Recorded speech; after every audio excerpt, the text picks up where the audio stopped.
আসসালামু আলাইকুম। আমরা বিএসটিআই থেকে মোবাইল কোর্টে এসেছি। আমাদের সাথে বিজ্ঞ ম্যাজিস্ট্রেট স্যার আছেন। হ্যাঁ, কই ওই লোকটা কই আসছে?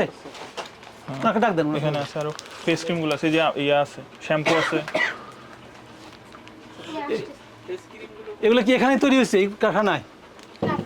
কোথায় তৈরি হয়েছে? ওই কারখানায় কি তৈরি হয়? যে এটা দেখলাম যে এখানে তৈরি হয় না, এখানে শুধু বানানো। অর্ডার কাটে, কিন্তু কিছু যন্ত্রপাতি দেখলাম, কিছু দেখলাম কিছু তৈরি হয় মনে হয়, বুঝছেন? এটা কি আপনাদের স্কিন ক্রিম? লেখা আছে কি? স্কিন ক্রিম লেখা নাই। এটা ক্রিম না, এটা হচ্ছে সিরাপ। সিরাম? এটা সিরাপ। সিরাম ম্যান্ডেটরি না sir. Moisturizing, brightening, firming, essence. জি ভাই, এই যে কাটা আসছে জন্য বিএসটিআই থেকে মোবাইল কোড এসছে, ম্যাজিস্ট্রেট মহোদয় এসছে। এখানে কিনতে পাওয়া যায় স্কিন ক্রিম না, এমনি হ্যাঁ বডিতে দেওয়ার জন্য বিক্রি স্যার। বডিতে তো মানে স্কিনে দিবেন, স্কিন ক্রিম তাই। ওটাই তো স্কিন সব ক্রিম, ধরনের স্কিনে ক্রিম তো ইউজ বডিতে। হচ্ছে।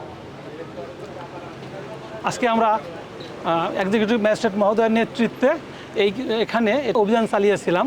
অভিযানকালে আমরা এখানে বেশ কিছু অবৈধ নিম্নমানের বেআইনি স্কিন ক্রিম, সাবান এবং বডি লোশন দেখতে পাই। সেগুলো আমরা সিজ করেছি এবং আমরা বিএসটিআই আইনের মামলা করেছি। বিজ্ঞ ম্যাজিস্ট্রেট মহোদয় উক্ত আইনের 15-27 ধারা মোতাবেক 2 লক্ষ টাকা জরিমানা করেছেন। জরিমানা আদায় হয়ে গেছে এবং মামলা এর মধ্যে নিষ্পত্তি হয়ে গেছে। এই ব্যবসায়ীকে এই ধরনের নকল প্রোডাক্ট বিক্রয় থেকে বিরত থাকার জন্য বলা হয়েছে। আমাদের এই প্রোডাক্ট, এই ধরনের কার্যক্রম জনস্বার্থে চলতে থাকবে। Thank you.